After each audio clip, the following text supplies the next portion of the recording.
JBN, we keep you informed. Father gunned down in front of students at St. James Basic School. Gunmen chose the compound of an early childhood institution in St. James to murder a father shortly after he dropped off his child in the full view of young students and other parents yesterday morning. The deceased has been identified as 37-year-old Igla Ricardo Forbes of a Mount Salem St. James address. Following the brazen early morning attack, classes were forced to be suspended at the Cornwall Gardens Basic School yesterday.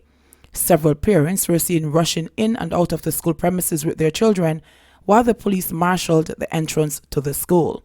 Reports are that Forbes had just dropped off his child and was about to drive away when he was pounced upon by a gunman who fired shots hitting him multiple times. He died instantly.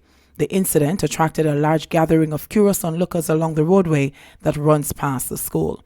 Efforts to enter the school compound to speak to personnel were unsuccessful moments after the shooting. Persons who gathered outside the school were tight-lipped. However, a woman was overheard bemoaning the continued killings in St. James despite the ever presence of the security forces, with a state of emergency in the parish. "These gunmen are so brazen. Even during the state of emergency, them don't stop the killings," she argued. States of emergency have been declared in St. James, Anova and Westmoreland since April 30. 3 of 5 accused killers plead guilty. 3 of 5 men charged with the 2011 murder of a St. Catherine mother and her teen daughter have pleaded guilty to non-capital murder. Adrian Campbell, Rushane Goldson, and Fabian Smith entered the plea in the Home Circuit Court in downtown Kingston at the start of their murder trial. 2 other men, Sanjay DeCauley and Cameron Riley, who were also charged with the grisly murders in the St. Catherine community of Lauriston, have pleaded not guilty. Their trial is now underway. Prosecutors revealed on Monday that they'll be seeking the death penalty. "We have served a death notice and it is a capital indictment we are using," said Jamaica's Chief Prosecutor Paul Llewellyn, who is leading the prosecution. However, the decision of 3 of the men to plead guilty to non-capital murder means they will not be sentenced to death.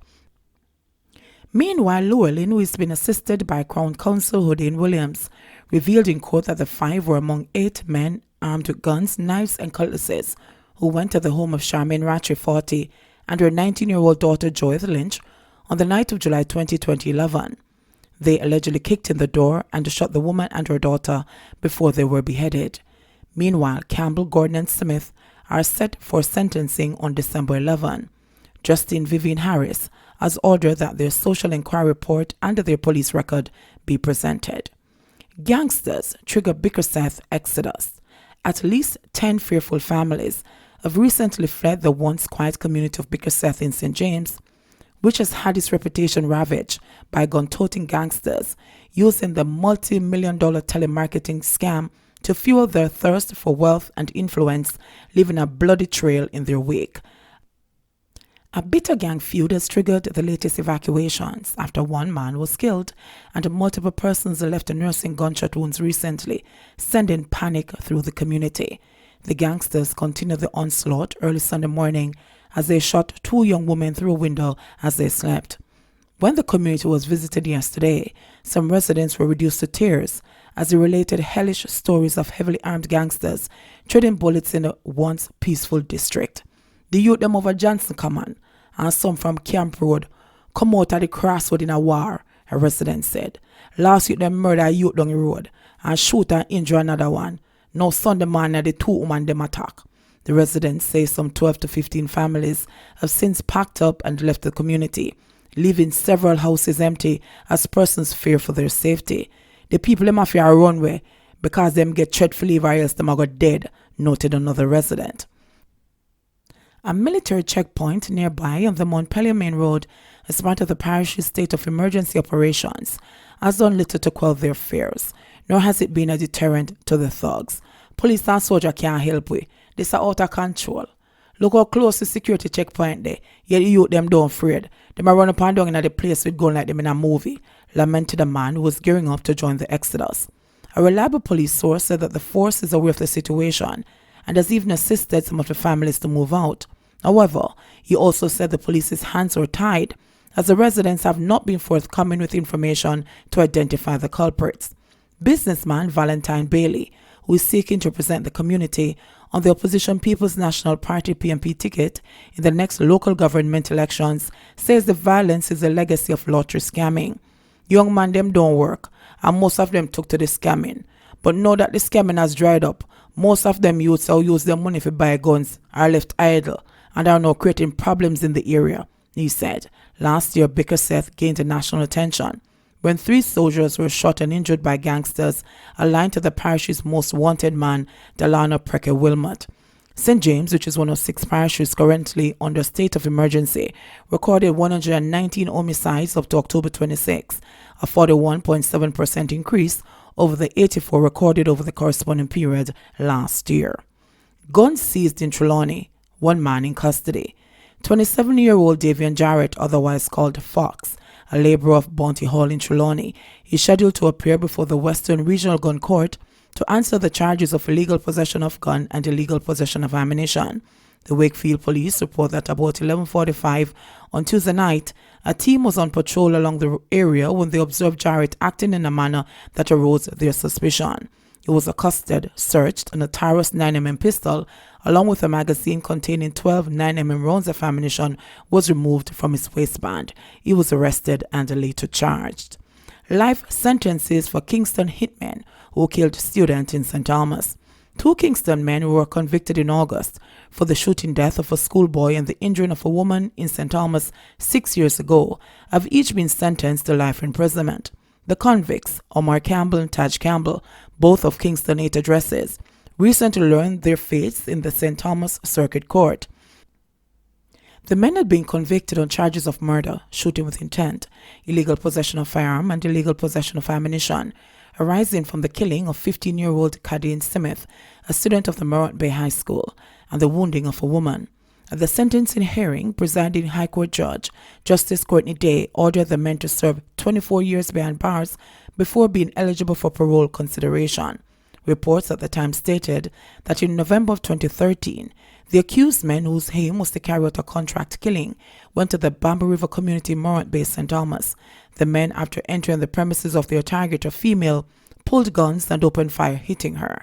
The student, who was in close proximity to the target at the time, was also hit in the upper body. Both injured persons were taken to the hospital, where Smith died and the woman was treated for her injuries. Following a probe, the 2 Kingston men were apprehended and later charged. Have you seen Aisha Vassell? It has been approximately 6 months since Savon Akins last saw and spoke to her daughter, Aisha Vassell. The 22-year-old Northern Caribbean University NCU student was last seen going into a car on April 27 in Balaclava, St. Elizabeth. Akins said that the past 6 months have been extremely difficult, as she often spends sleepless nights wondering about her daughter's whereabouts. This is not like my daughter to just leave her family like that. My daughter always contact me no matter what. I really don't know what happened to her, but life has been very rough without her. I'm trying to cope, as my mother and sister always give me words of encouragement, but me just want to get back my Aisha, she said. Akins said she last saw her daughter at her nephew's home in Castleton in the parish. The following man I spoke with her over the phone, and she told me she had begged me $1,000. So I tell her I never have no money, but that my baby father was going to send me some money, she said. Vass was to pick up the money, but never showed. I called her about 9:37 a.m. and asked her if she's not coming to pick up the money, and she said she soon couldn't do it, but she was going to Mandeville first. About 2 hours later, I text her, and I realized that the message just get 1 tick, and I've been calling her phone since that day, and up to now, me not hear from her again. Akins added. The distressed mother said that someone told her that her daughter went into a private motor vehicle with 2 men inside. Him tell me say it don't look like she was forced into the car because she went inside willingly. She has a lot of friends, but I don't know some of them, so I really have no idea whose car she went into. But all I know is my daughter just don't leave her family like that. She didn't even attend class, and that is not like her, she said. An officer at the Black River Police Station confirmed the incident and stated that investigations are ongoing. Grange stands ready to assist family of slain Reggae Girl. Minister of Culture, Gender, Entertainment and Sport, Olivia Babsy Grange, said her ministry is willing to offer financial assistance to help with the cost of the funeral expenses for slain Reggae Girl defender Tarania Plum Plum Clarke.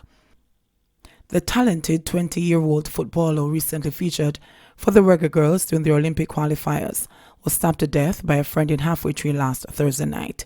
We'll be willing to assist if asked and if it is necessary.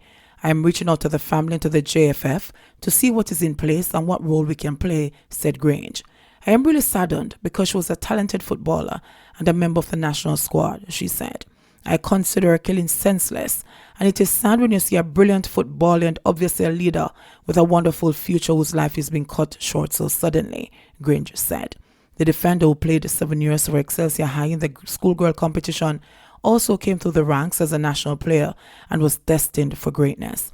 The Reggae Girl, who played for and captained the league leaders Waterhouse in the Women's League, was also due to go on a scholarship at Daytona College in the US in January. Clarke scored on her debut for the senior women's team in their 12-1 victory over Cuba on September 30. She was a member of a Reggae Girlz team to the Pan American Games in Lima, Peru in July. Grange added that Clarke had a very bright future and she is really shocked at her passing. It is painful that she wasn't even able to take up her scholarship that she was awarded to study at the Daytona College in Florida in the United States next year, said Grange. She had a really great future ahead of her and I'm really saddened by this, she said. JBN, we keep you informed. Please remember to like, subscribe, share, leave us a comment and click the notification bell to receive our daily news items.